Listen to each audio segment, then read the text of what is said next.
એકમ 7 મહાત્માના માર્ગ પર 1। આ એકમમાં આપણે મહાત્મા ગાંધીએ ભારતને સ્વતંત્રતા અપાવવા માટે જે લડત ચલાવી હતી એમાં બનેલી અગત્યની ઘટનાઓ વિશે સમજીશું। તો સૌથી પહેલાં મહાત્મા ગાંધી પોતે બાપુ, રાષ્ટ્રપિતા અને મહાત્મા એમ ઘણા બધા નામથી આપણા દેશમાં જાણીતા છે। તેઓ મહાપુરુષ હતા। તેમનું મૂળ નામ હતું મોહનદાસ કરમચંદ ગાંધી। તેઓ પોતે બેરિસ્ટરની પદવી મેળવીને દક્ષિણ આફ્રિકામાં વકીલાત કરવા માટે ગયેલા।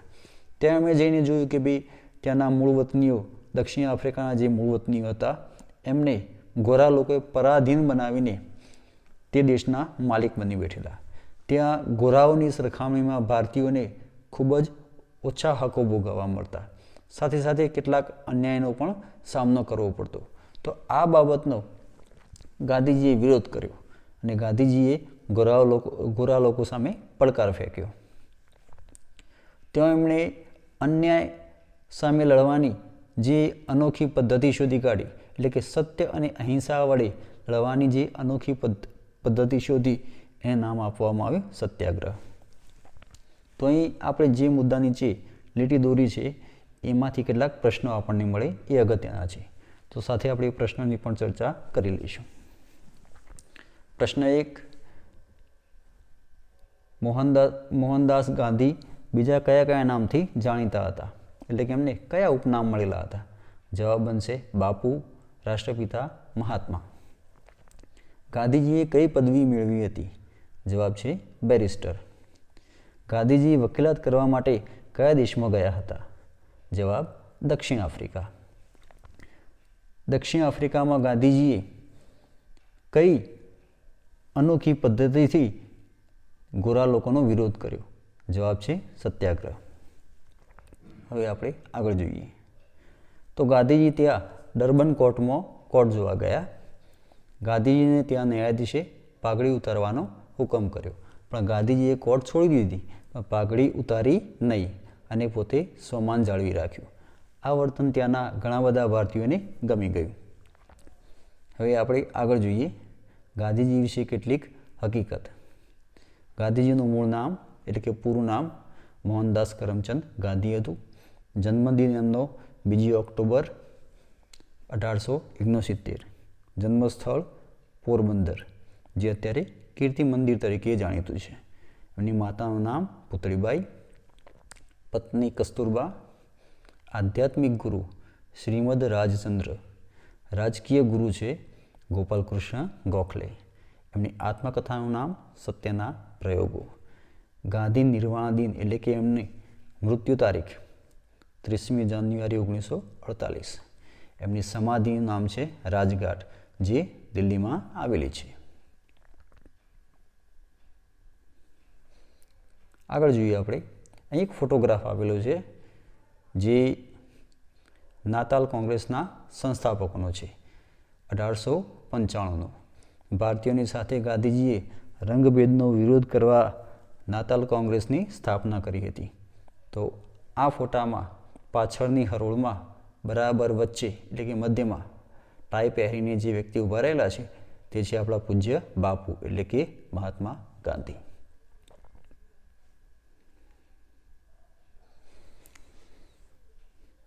દક્ષિણ આફ્રિકામાં સત્યાગ્રહની સફળ લડત પછી ઈસવીસન 1915માં 46 વર્ષની ઉંમરે ગાંધીજી ભારત આવ્યા। આફ્રિકાની રંગભેદની લડતમાં સફળતા મેળવ્યા પછી આંતરરાષ્ટ્રીય સ્તરે એમનો ખૂબ આદર થયો। તેમનું મુંબઈના એપોલો બંદર ઉપર ભવ્ય સ્વાગત કરવામાં આવ્યું। ત્યાર પછી ગોપાલકૃષ્ણ ગોખલેના કહેવાથી એમણે આખા ભારતનો પ્રવાસ કર્યો અને લોકોની જરૂરિયાત શું છે અને પરિસ્થિતિ શું છે એ સમજવાનો એમણે પ્રયાસ કર્યો। લગભગ 1 વર્ષના ભ્રમણ બાદ ગાંધીજીએ 25મી મે 1915ના રોજ અમદાવાદના કોચરબમાં સત્યાગ્રહ આશ્રમની સ્થાપના કરી। એ આશ્રમ 1 વર્ષ પછી સાબરમતી નદીના કિનારે લઈ ગયા, જે આજે પણ ત્યાં હયાત છે અમદાવાદમાં। હવે કેટલાક સત્યાગ્રહો આવે છે જે ગાંધીજી આપણા દેશમાં શરૂ કરેલા। તો સૌથી પહેલો સત્યાગ્રહ છે ચંપારણ સત્યાગ્રહ।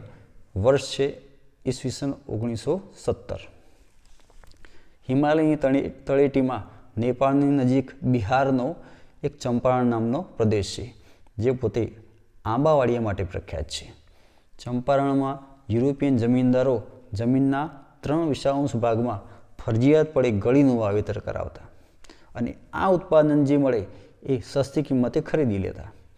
તો અહીં ખેડૂતોને ફરજિયાતપણે ગળીનું વાવેતર કરવું પડતું પોતાની જે જમીન છે એના 3/4 ભાગમાં. હવે ત્યાંના રાજકુમાર શુક્લ નામના વ્યક્તિના આગ્રહથી આ પરિસ્થિતિની તપાસ કરવાનું ગાંધીજીએ નક્કી કર્યું. પણ તેઓ પોતે પરિસ્થિતિની તપાસ શરૂ કરે એ પહેલાં ત્યાંના મેજિસ્ટ્રેટે તેમને નોટિસ દ્વારા ચંપારણ જિલ્લો તાત્કાલિક છોડી દેવાનું કહ્યું. ગાંધીજીએ નોટિસનો અનાદર કર્યો. આમ સત્યાગ્રહની શરૂઆત થઈ. ગાંધીજીએ ખેડૂતોની મુશ્કેલીઓ તૈયાર કરીને સરકારમાં રજૂઆત કરી. તેમણે ચંપારણના મોતીહારી ગામમાં રહીને આ સમગ્ર આંદોલન એટલે કે સત્યાગ્રહની આગેવાની કરેલી અને લડત ચલાવેલી. છેવટે આ સત્યાગ્રહ સફળ થયો અને ચંપારણના આ સત્યાગ્રહે આખા દેશના લોકોનું ધ્યાન ખેંચ્યું. તો અહીં આ ચંપારણ સત્યાગ્રહનો જે ટોપિક છે એમાં કેટલાક પ્રશ્નો મળે આપણને. સૌથી પહેલો પ્રશ્ન એ મળે કે ભાઈ ચંપારણ સત્યાગ્રહમાં જે મુખ્ય મુદ્દો શું હતો? ચંપારણ સત્યાગ્રહનો મુખ્ય મુદ્દો શું હતો અથવા એનું કારણ શું હતું? તો ચંપારણ સત્યાગ્રહનું મુખ્ય કારણ એ હતું કે ચંપારણ પ્રદેશના ખેડૂતોને એમની જમીનના 3/4 ભાગમાં ફરજિયાતપણે ગળીનું વાવેતર કરાવવામાં આવતું અને એ ઉત્પાદન ખૂબ સસ્તી કિંમતે યુરોપિયન વેપારીઓ ખરીદતા. આ મુખ્ય એનું કારણ હતું. બીજો પ્રશ્ન, ચંપારણ વિસ્તાર ક્યાં આવેલો છે? જવાબ છે હિમાલયની તળેટીમાં નેપાળની નજીક બિહારમાં આ વિસ્તાર આવેલો છે. ત્રીજો પ્રશ્ન, ચંપારણ વિસ્તાર શાના માટે પ્રખ્યાત હતો? તો જવાબ છે આંબાવાડિયા માટે પ્રખ્યાત હતો. ચંપારણ પ્રદેશમાં આગળ પ્રશ્ન, ચંપારણ પ્રદેશમાં જે ખેડૂતો હતા એમની જમીનના કેટલા ભાગમાં ફરજિયાતપણે ગળીનું વાવેતર કરવામાં આવતું? જવાબ છે 3/4. આગળ પ્રશ્ન, ચંપારણના કયા ગામમાં રહીને ગાંધીજીએ આ સત્યાગ્રહની લડત ચલાવેલી? જવાબ છે મોતીહારી. અહીં ટૂંકા ઘણા પ્રશ્નો છે. બધા પ્રશ્નો આપણે એકત્ર કરીને જવાબ બનાવીએ તો આખો ચંપારણ સત્યાગ્રહ વિશેની ટૂંક નોંધ બની જાય. તો આવી રીતે આ ટૂંકા પ્રશ્નોમાં પણ કામમાં આવે, સાથે સાથે આપણને મોટી ટૂંક નોંધમાં પણ કામમાં આવી શકે.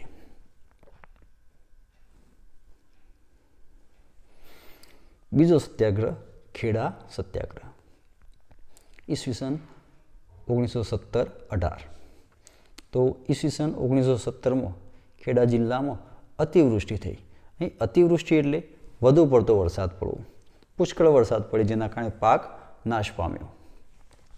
હવે આવી પરિસ્થિતિમાં પણ અંગ્રેજ સરકારે ખેડૂતોનો મહેસૂલ માફ કરવાને બદલે જમીન મહેસૂલ ઉઘરાવવાનું નક્કી કર્યું.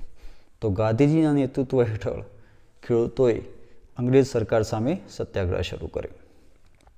ગાંધીજીએ ખેડૂતોને કહ્યું કે સરકાર આપણી માંગણી ન સ્વીકારે તો આપણે કોઈએ મહેસૂલ ભરવાનું નથી. ગાંધીજીની આ હાકલને માન આપીને વલ્લભભાઈ પટેલે પોતાની વકીલાત છોડી દીધી અને આંદોલનમાં ઝંપલાવ્યું.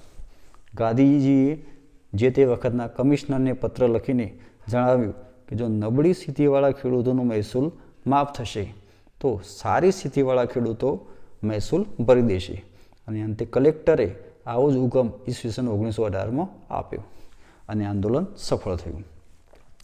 તો ખેડાનો સત્યાગ્રહ પરિણામની દ્રષ્ટિએ નહીં પરંતુ સિદ્ધાંતની દ્રષ્ટિએ મહત્ત્વનો હતો. સાથે સાથે ખેડૂતોમાં જાગૃતિ પણ આવી. આ સિવાય આપણા દેશને વલ્લભભાઈ પટેલ જેવા નિષ્ઠાવાન અને સમર્પિત નેતા મળ્યા. તો અહીં કેટલાક મુદ્દા પર આપણે અંડરલાઇન કરી છે, જેના આપણે પ્રશ્નો જોઈ લઈએ. તો સૌથી પહેલો પ્રશ્ન આ ફકરામાં એ બનશે કે ખેડા સત્યાગ્રહ કયા વર્ષે થયો હતો? જવાબ છે ઈસવીસન 1917-18. બીજો પ્રશ્ન, ખેડા સત્યાગ્રહનું મૂળ કારણ શું હતું? જવાબ છે ઈસવીસન 1917માં અતિવૃષ્ટિને કારણે ત્યાંના ખેડૂતોનો પાક નાશ પામ્યો હતો, છતાં પણ સરકારે મહેસૂલ ઉઘરાવવાનું ચાલુ રાખ્યું હતું, જે આ ખેડા સત્યાગ્રહનું મુખ્ય કારણ છે. આગળનો પ્રશ્ન, ખેડા સત્યાગ્રહ કોના નેતૃત્વ હેઠળ થયો હતો? જવાબ છે ગાંધીજીના નેતૃત્વ હેઠળ. આગળનો પ્રશ્ન, ખેડા સત્યાગ્રહ દરમિયાન આપણા દેશને ગાંધીજી સિવાય બીજા કયા મોટા નેતા મળ્યા? જવાબ છે વલ્લભભાઈ પટેલ. અહીં વિચારોમાં એક પ્રશ્ન આપેલો છે કે ચંપારણ સત્યાગ્રહ અને ખેડા સત્યાગ્રહ વચ્ચેની સામ્યતા અને તફાવતની ચર્ચા કરો. એ સામ્યતા એટલે શું? સામ્યતા એટલે સરખાપણું અને તફાવત એટલે જુદાપણું. તો જવાબ એ બનશે કે ભાઈ ચંપારણ અને ખેડા સત્યાગ્રહ બંને સત્યાગ્રહ ખેડૂતો માટે થયા હતા, જે આ બંનેની સામ્યતા છે. જ્યારે તફાવત એ છે કે ચંપારણ સત્યાગ્રહનું મુખ્ય કારણ જે તે વિસ્તારમાં ગળીનું ફરજિયાત વાવેતર હતું, જ્યારે ખેડા સત્યાગ્રહનું મુખ્ય કારણ છે ખેડામાં થયેલી અતિવૃષ્ટિ. એટલે કે અતિવૃષ્ટિને કારણે પાક નાશ પામ્યો હતો, છતાં પણ ફરજિયાતપણે મહેસૂલ ઉઘરાવવામાં આવતો. તો આ બંને વચ્ચેનો તફાવત છે. આગળની ઘટના છે રોલેટ એક્ટ. અહીં રોલેટ એક્ટ એટલે કાયદો. એક્ટ એટલે કાયદો. આ ઘટના ઈસવીસન 1919માં બની. હવે બન્યું એવું કે પ્રથમ વિશ્વયુદ્ધમાં ઇંગ્લેન્ડનો વિજય થયો. પ્રથમ વિશ્વયુદ્ધ ઈસવીસન 1914થી 1919 દરમિયાન થયેલું. તો આ વિશ્વયુદ્ધમાં ઇંગ્લેન્ડનો વિજય થયો અને એ વિજય પછી ઇંગ્લેન્ડે રોલેટ એક્ટની જાહેરાત કરી. રોલેટ એક્ટ પ્રમાણે કોઈ પણ વ્યક્તિની ધરપકડ કારણ આપ્યા સિવાય કરી શકાતી. સાથે સાથે ખાસ અદાલતમાં એની સામે કામ ચલાવાતું અને એને સજા કરી શકાય. આવી જોગવાઈ રોલેટ એક્ટમાં હતી. આ રોલેટ એક્ટના કારણે લોકોની અભિવ્યક્તિની સ્વતંત્રતા જેવા મૂળભૂત અધિકારો પર અંકુશ આવી જતો. સાથે સાથે પોલીસને વધુ પડતા અધિકારો આપવામાં આવતા. તો આના કારણે લોકોએ આ કાયદાનો વિરોધ કર્યો. ગાંધીજીએ રોલેટ એક્ટને કાળો કાયદો કહ્યો. કાળો કાયદો એટલા માટે કે આ કાયદાનો કલર કંઈ કાળો નહોતો, પણ એની જે જોગવાઈઓ હતી એ માનવતા વિરુદ્ધની હતી, માટે આ કાયદાને કાળો કાયદો એવું કહેવામાં આવ્યું. તો રોલેટ એક્ટનો વિરોધ કરવા માટે જે આંદોલન ભારતમાં થયું તે આંદોલન સમગ્ર ભારતનો પહેલો સંઘર્ષ હતો બ્રિટિશ શાસન સામે. આ પહેલાં સંઘર્ષ થયેલા પણ એ જે તે વિસ્તાર પૂરતા મર્યાદિત હતા. પણ હવે આ જે રોલેટ એક્ટનો જે વિરોધ થયો એ સમગ્ર ભારતનો બ્રિટિશ શાસન સામેનો એક સૌથી પહેલો વિરોધ હતો, સંઘર્ષ હતો. જો કે આ વિરોધ મોટાભાગે શહેરો પૂરતો મર્યાદિત રહ્યો. દેશમાં કાયદાના વિરુદ્ધમાં ઘણા સરઘસો નીકળ્યા, હડતાલો થઈ. આ બધાના કારણે આંદોલનને દબાવવા માટે અંગ્રેજ સરકારે દમનકારી માર્ગ અપનાવ્યો. દમનકારી એટલે અત્યાચારનો માર્ગ. તો આમાંથી કેટલાક પ્રશ્નો બનશે. સૌથી પહેલો પ્રશ્ન એ છે કે રોલેટ એક્ટની મુખ્ય કઈ કઈ જોગવાઈઓ હતી? તો અહીં આપણે જવાબ લખી શકીએ કે રોલેટ એક્ટમાં કોઈપણ વ્યક્તિની ધરપકડ કરવા માટે કારણ આપવાની જરૂરિયાત હતી નહીં. બીજો મુદ્દો, રોલેટ એક્ટમાં જે તે વ્યક્તિ સામે ખાસ અદાલતમાં કામ ચલાવવામાં આવતું અને સજા કરી શકાતી. ત્રીજો મુદ્દો, રોલેટ એક્ટમાં પોલીસને વધુ પડતા અધિકારો આપવામાં આવેલા. બીજો પ્રશ્ન છે, ગાંધીજીએ રોલેટ એક્ટને કેવો કાયદો કહ્યો? જવાબ છે કાળો કાયદો.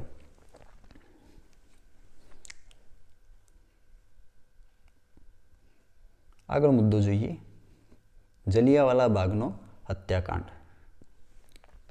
ઈસવીસન 1919. અહીં શબ્દ વાપર્યો છે હત્યાકાંડ.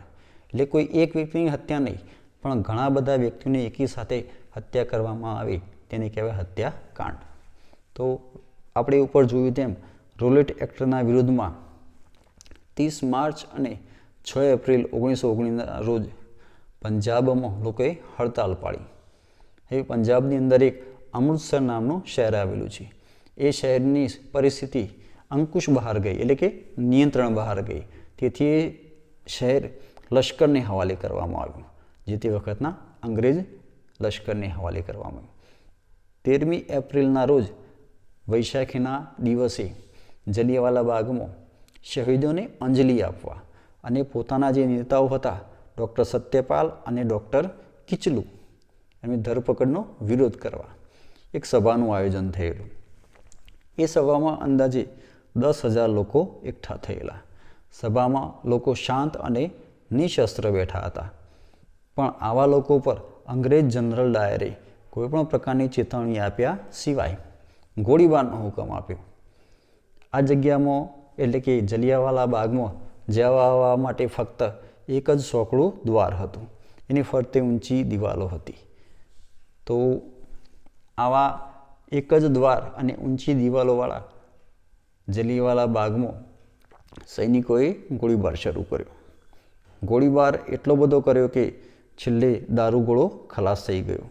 ત્યારે સૈનિકો અટક્યા.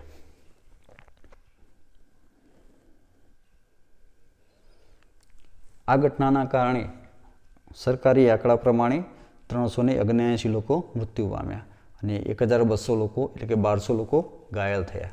ખરેખર આ સંખ્યા આના કરતાં ઘણી વધારે હતી, પણ આ તો સરકારી આંકડો હતો જે તે વખતનો, માટે ઓછો છે. આ ઘટનાના કારણે ગાંધીજીને હવે બ્રિટિશ ન્યાય પદ્ધતિમાં લેશ માત્ર પણ વિશ્વાસ રહ્યો નહીં. અહીં એક ફોટો આપેલો છે નીચે.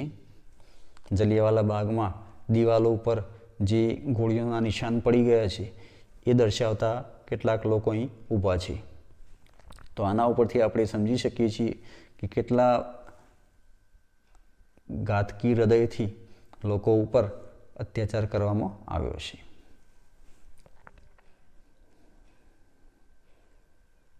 આગળ જોઈએ, આટલું જાણો. તો આ જે ઘટના બની એના કારણે રવિન્દ્રનાથ ટાગોરે એમને એક નાઇટહુડનો ઇલકાબ આપવામાં આવેલો. હવે આ નાઇટહુડ શું છે?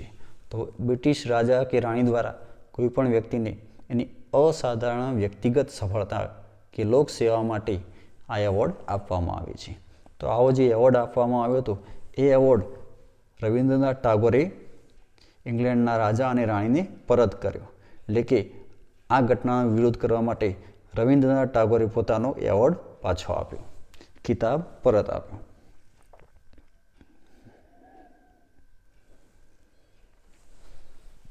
આ સિવાય રોલેટ એક્ટ દરમિયાન લોકોએ હિન્દુ મુસ્લિમ એકતા મજબૂત કરવા માટેના પ્રયાસો કરેલા.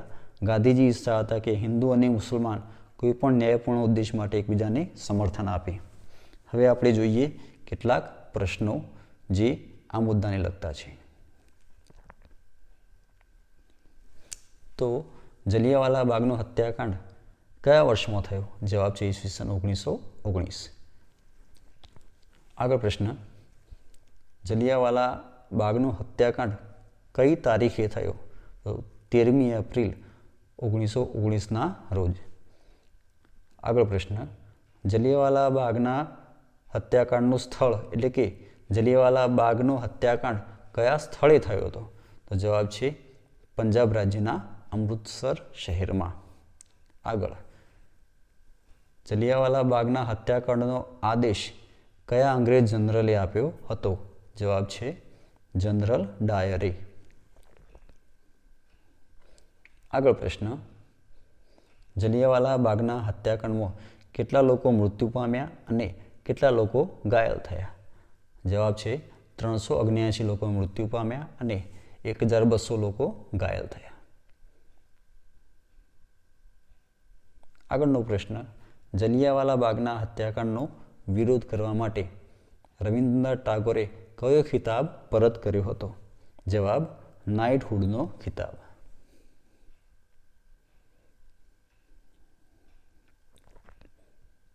આગળ મુદ્દો, ખિલાફત આંદોલન. આ ખિલાફત આંદોલનમાં મૂળ શબ્દ છે ખલીફા. ખલીફા શબ્દ ઉપરથી બન્યું ખિલાફત આંદોલન. તો એની હકીકત જોઈએ. પ્રથમ વિશ્વયુદ્ધમાં જે ઈસવીસન 1914થી 19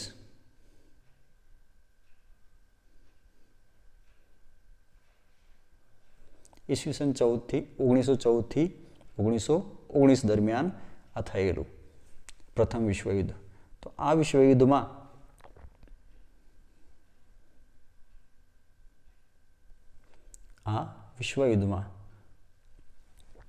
મિત્ર રાષ્ટ્રો એટલે કે ઇંગ્લેન્ડની આગેવાનીવાળા જે દેશો હતા એમનો વિજય થયો, એમની જીત થઈ. જ્યારે તુર્કીની હાર થઈ તો તુર્કી સાથે એક સંધિ કરવામાં આવી. એ સંધિની શરતો કંઈક એવી હતી, ખૂબ કડક શરતો હતી. એ મુજબ તુર્કીનો જે સુલતાન હતો એ સુલતાન ઇસ્લામ ધર્મનો ખલીફા હતો. ખલીફા એટલે ઇસ્લામ ધર્મના ધાર્મિક વડા, જેને ખલીફા કહેવામાં આવે છે. તો તુર્કીનો જે સુલતાન હતો એ ઇસ્લામ ધર્મનો ખલીફા હતા. તો આ શરતો મુજબ, સંધિ મુજબ એમનું ખલીફા પદ રદ કરવામાં આવ્યું. આ ખલીફા પદ રદ કરવામાં આવ્યું એના કારણે ભારતમાં પણ મુસ્લિમો વસવાટ કરતા હતા. એમણે આ શરતનો વિરોધ કર્યો, એટલે કે આ સંધિનો વિરોધ કર્યો. અને એ વિરોધ કરવા માટે ભારતમાં જે આંદોલન થયું તેને કહેવાય ખિલાફત આંદોલન. ભારતમાં આ ખિલાફત આંદોલનના નેતાઓ હતા મૌલાના શૌકત અલી અને મૌલાના મોહમ્મદ અલી. તો આ મુખ્ય નેતાઓ હતા.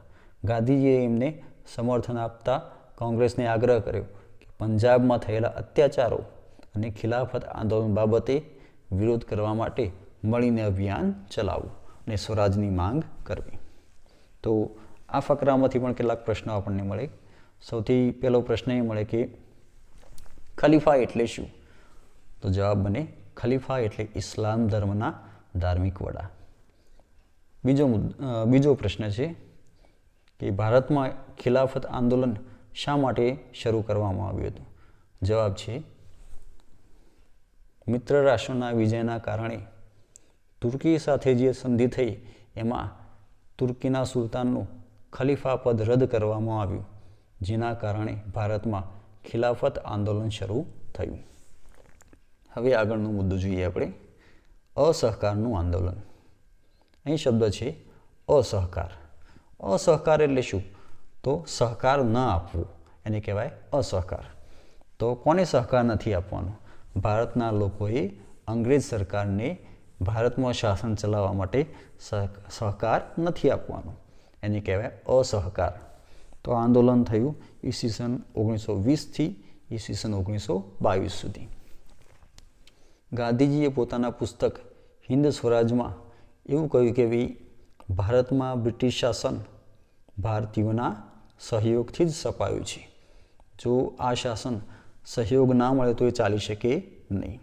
ભારતના લોકો પોતાનો જો સહયોગ પરત લઈ લે તો એક જ વર્ષની અંદર બ્રિટિશ શાસન સમાપ્ત થઈ જાય અને ભારતમાં સ્વરાજ્યની સ્થાપના થાય. તો આ અસહકારનું આંદોલન કરવા માટે ગાંધીજીએ મુખ્ય બે પાસા નક્કી કર્યા. પહેલા પાસામાં કેટલીક પ્રવૃત્તિઓ હતી, જેમ કે સરકારી નોકરીઓ, ધારાસભાઓ, સરકારી શિક્ષણ, ખિતાબો, વિદેશી કાપડ અને વિદેશી માલ, આ બધાનો બહિષ્કાર કરવો. જ્યારે બીજું પાસું હતું રચનાત્મક પાસું. એમાં ખાદી, અસ્પૃશ્યતા નિવારણ, હિન્દુ મુસ્લિમ એકતા, દારૂબંધી, સ્વદેશી તથા રાષ્ટ્રીય શિક્ષણનો પ્રચાર. તો અહીં કુલ બે પાસાઓમાં આ આંદોલન શરૂ થયેલું.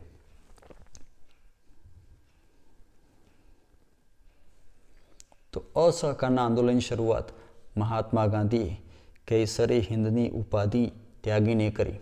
એ કેસરે હિન્દ એ બ્રિટિશ શાસન દ્વારા ગાંધીજીને આપવામાં આવેલો એક પ્રકારનો ઇલકાબ હતો.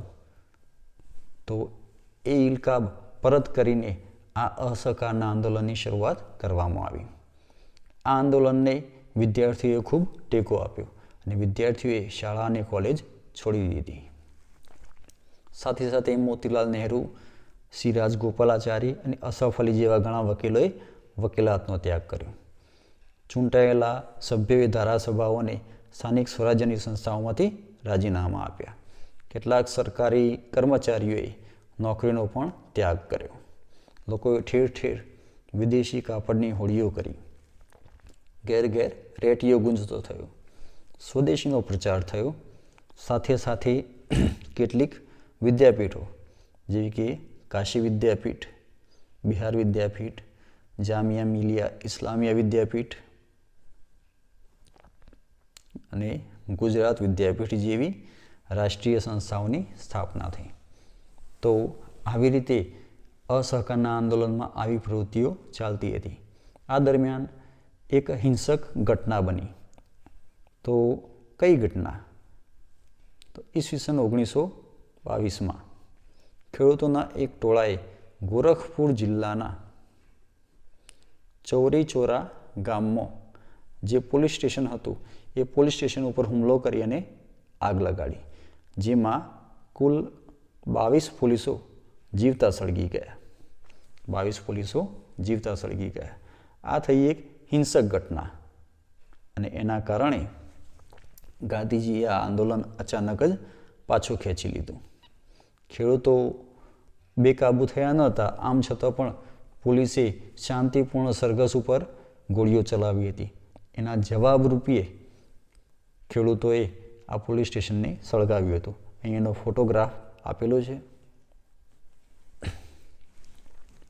આગળ જોઈએ આપણે.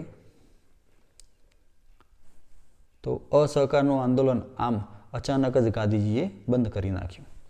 ગાંધીજીએ હવે ગ્રામીણ વિસ્તારમાં રચનાત્મક કાર્યો કરવા તરફ ધ્યાન આપ્યું.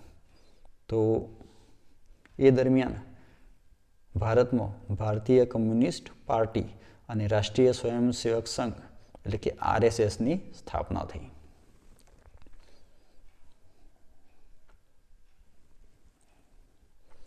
અહીં કેટલુંક જાણવા માટે આપ્યું છે, આટલું જાણવામાં કે ભાઈ ગાંધીજીની એ વખતે લોકમાનસ ઉપર શું અસર હતી.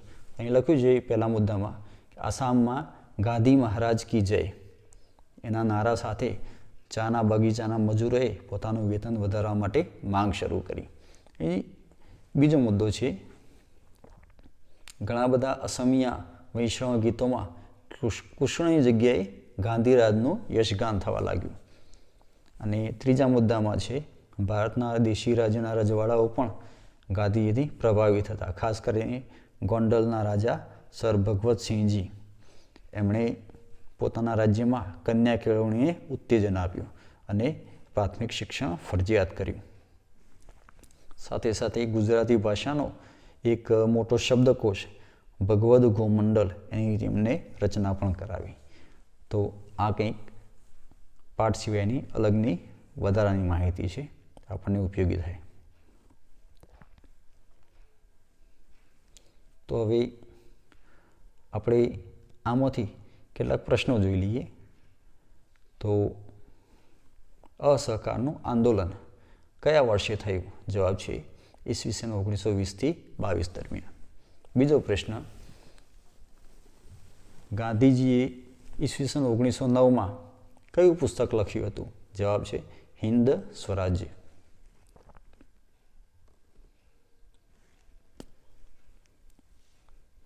આગળ પ્રશ્ન, અસહકારના આંદોલનમાં કઈ કઈ પ્રવૃત્તિઓ થતી? અથવા તો એમ પણ પ્રશ્ન પૂછાય કે ભાઈ અસહકારના આંદોલનમાં મુખ્ય પાસાઓ કયા હતા? તો પહેલા પાસામાં સરકારી નોકરીઓ, ધારાસભાઓ, સરકારી શિક્ષણ, ખિતાબો વગેરેનો ત્યાગ કરવો. સાથે સાથે વિદેશી માલ અને વિદેશી કાપડનો બહિષ્કાર કરવો. બીજું પાસું છે રચનાત્મક પાસું, જેમાં ખાદી, અસ્પૃશ્યતા નિવારણ, હિન્દુ મુસ્લિમ એકતા, દારૂબંધી, સ્વદેશી તથા રાષ્ટ્રીય શિક્ષણનો પ્રચાર. આમ આવી પ્રવૃત્તિઓ થતી. આગળનો પ્રશ્ન, ગાંધીજીએ અસહકારના આંદોલનની શરૂઆત કઈ ઉપાધિ ત્યાગીને કરી? જવાબ કેસરે હિન્દ.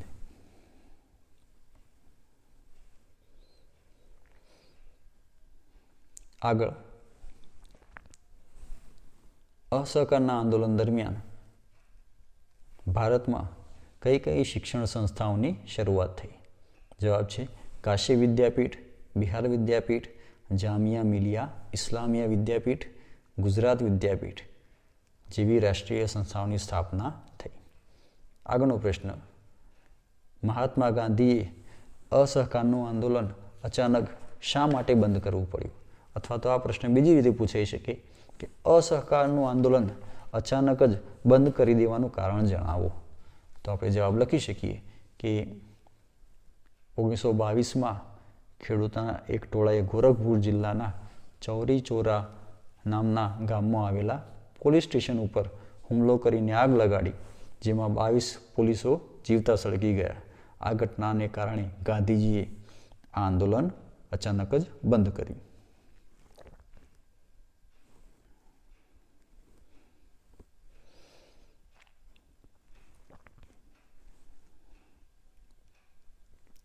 आगळ 9 मुद्दो, सायमन कमिशन। ईस्वीसन 1927 अहीं इंग्लेंड में जे सरकार चालती थी ए सरकारे एक सायमन नामना अंग्रेजनी अध्यक्षता में एक कमिशन भारत मोकल्युं। एनो हेतु भारतना राजकीय जीवनना भविष्यनो निर्णय करवानो हतो। भारत में केवी राजकीय परिस्थिति भविष्य में उद्भवे, एटले के भारत ने क्यारे स्वतंत्रता आपवी अने साथे साथे शासननी चर्चा माटे। तो आवी अगत्यनी बाबतमां जे कमिशन बनाववामां आव्युं ए कमिशनमां एक पण भारतीय प्रतिनिधि हतो नहीं। आ निर्णयथी भारतना लोकोमां खूब ज असंतोष पैदा थयो अने बधा ज राजकीय संगठनोए सायमन कमिशननो विरोध करवानुं नक्की कर्युं। ज्यारे आ सायमन कमिशनना सभ्यो भारत पहोंच्या त्यारे तेनो विरोध करवा माटे प्रदर्शनकारीओ नारा लगावता हता, जेनो मुख्य नारो छे सायमन गो बेक, एटले के सायमन पाछो जा। त्यार पछी वधु एक सत्याग्रह आवे छे बारडोली सत्याग्रह, ईस्वीसन 1928। बारडोली सत्याग्रह में अंग्रेज सरकारे बारडोलीना खेडूतो पर करवेरामां 22% वधारो कर्यो। खेडूतोए सरकारने रजूआत करी पण सरकार पर कंई ज असर थई नहीं। छेवटे खेडूतोए सत्याग्रह करवानुं नक्की कर्युं। वल्लभभाई पटेले आ आंदोलननी आगेवानी स्वीकारी। आंदोलन शरू थयुं। आंदोलनने बीजा पण केटलाक नेताओ जेवा के रविशंकर महाराज, जुगतराम दवे वगैरेनी मदद मळी। खेडूतो निर्भय बनीने कायदाओनो भंग करवा लाग्या। वल्लभभाईना जुस्सादार भाषणोथी खेडूतोमां हिम्मत आवी। अंते अंग्रेज सरकारे वल्लभभाईने पूना बोलाव्या। खेडूतोनी हाजरीमां ज न्यायपूर्ण महसूल नक्की करवामां आव्यो। आ सत्याग्रहथी वल्लभभाई पटेल पोते सरदार कहेवाया। त्यां सुधी पोते वल्लभभाई पटेल हता, पण अहीं लोकोए एमने सरदारनुं बिरुद आप्युं। त्याथी वल्लभभाई पटेलना नाम आगळ सरदार वल्लभभाई पटेल एवुं लखावामां आवे छे।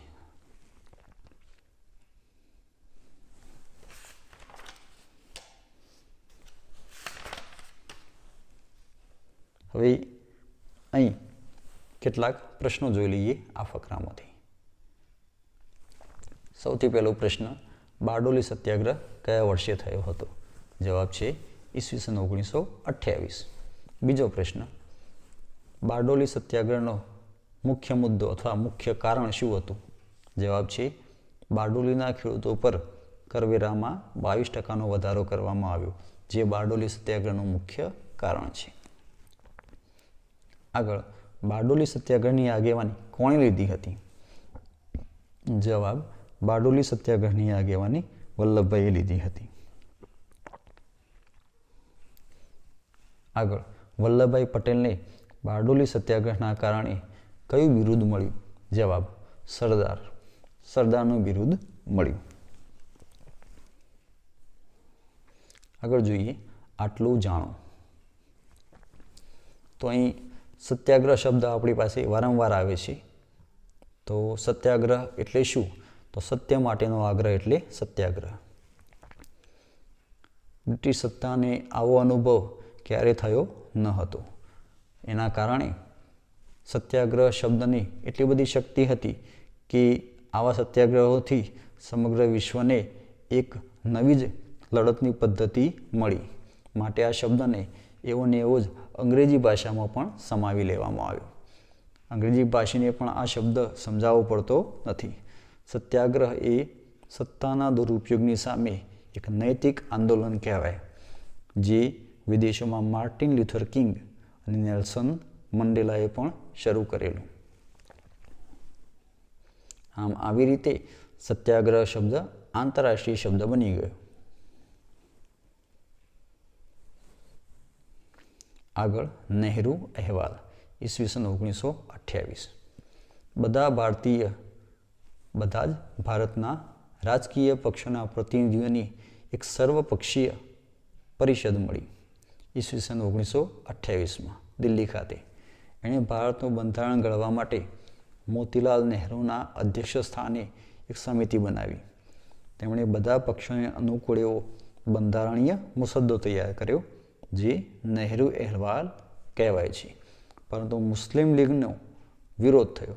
એના કારણે તેનો અસ્વીકાર થયો. તો આ ફકરામાં એક ટૂંકો પ્રશ્ન આવે છે કે નહેરુ અહેવાલ ક્યારે બન્યો, અને બીજો કે નહેરુ અહેવાલ એટલે શું. તો આપણે લખવું પડે કે નહેરુ અહેવાલ ઈસવીસન 1928 બન્યો. અને બીજો પ્રશ્ન, નહેરુ અહેવાલ એટલે શું. તો નહેરુ અહેવાલ એ ઈસવીસન 1928 બધા જ ભારતના રાજકીય પક્ષોની મળેલી સર્વપક્ષીય બેઠકમાં મોતીલાલ નહેરુના અધ્યક્ષ સ્થાને જે સમિતિ મળી, એણે જે બંધારણીય મુસદ્દો તૈયાર કર્યો, એને નહેરુ અહેવાલ કહેવાય. આગળ પૂર્ણ સ્વરાજ્યનો ઠરાવ ઈસવીસન 1929. તો નહેરુ રિપોર્ટ અનુસાર સંસ્થાનિક સ્વરાજ્યને મુદ્દે જે વિવાદ ઊભો થયો એને ઉકેલવા માટે સરકારને ચોક્કસ મુદત આપી હતી. એ મુદત પૂરી થવાની હોવાથી કોંગ્રેસે લાહોરમાં જવાહરલાલ નહેરુની અધ્યક્ષતામાં એક અધિવેશન બોલાવ્યું, પણ સરકારનો કોઈ પ્રતિસાદ મળ્યો નહીં. તેથી રાવી નદીના કિનારે આ અધિવેશને પૂર્ણ સ્વરાજ્યનો ઠરાવ પસાર કર્યો. ત્યાર પછી 26 જાન્યુઆરી 1930 રોજ કોંગ્રેસે સ્વતંત્રતાના સોગંદ લીધા. અને આ બનાવની યાદમાં સ્વતંત્ર ભારતનું બંધારણ પણ 26મી જાન્યુઆરીના દિવસે જ લાગુ કરવામાં આવ્યું. તો આપણા દેશનું બંધારણ 26 જાન્યુઆરી 1950 રોજથી લાગુ થયું છે. પણ 26 જાન્યુઆરી શા માટે પસંદ કરવામાં આવી તેનું કારણ ઈસવીસન 1930 રહેલું છે. તો આ ફકરામાંથી કેટલાક પ્રશ્નો બની શકે કે પૂર્ણ સ્વરાજ્યનો ઠરાવ કયા સ્થળે કરવામાં આવેલો. જવાબ છે લાહોર. ને બીજો પ્રશ્ન છે કે ભારતનું બંધારણ શા માટે 26 જાન્યુઆરીના રોજ લાગુ કરવામાં આવ્યું. એટલે કે 26 જાન્યુઆરીની તારીખ શા માટે પસંદ કરવામાં આવી. તો જવાબ છે 26 જાન્યુઆરી 1930 રોજ કોંગ્રેસે લાહોરમાં રાવી નદીને કિનારે મળેલા અધિવેશનમાં સ્વતંત્રતાના સોગંદ લીધા હતા. એ પ્રસંગની યાદમાં ભારતના બંધારણની અમલી તારીખ 26 જાન્યુઆરી રાખવામાં આવે છે. તો આ પ્રમાણે આપણે સમગ્ર પાઠને સમજી શકીએ.